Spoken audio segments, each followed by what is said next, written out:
Nothing can be more frustrating when you sit down to watch one of your favorite programs on Paramount Plus and you run into issues streaming it. Well, in today's tech video, I'm going to show you how to fix Paramount Plus if it isn't working on your Roku TV.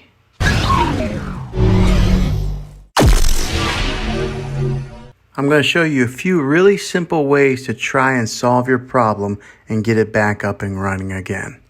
The first one is probably the easiest one to try, and that's to unplug your TV from the wall outlet and wait 60 seconds. Now don't be impatient here, wait the whole 60 seconds and then plug it back in. This is very different from turning your TV on and off with your remote control. This is what we call a hard reset of your TV, so make sure you do this method. If that doesn't work, then find your router that is giving you Wi-Fi and unplug the power to that for 60 seconds. Then plug it back in. If that fixes it, great. If not, let's go ahead and move on to the next method. Try deleting your Paramount Plus app on your TV. Go to wherever the app store is located on your system and remove the app altogether.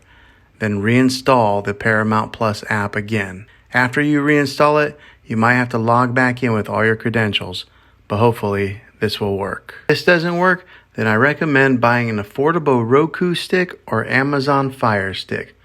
Plug that into your TV and use that as your main streaming player, and you'll be able to access Paramount Plus that way.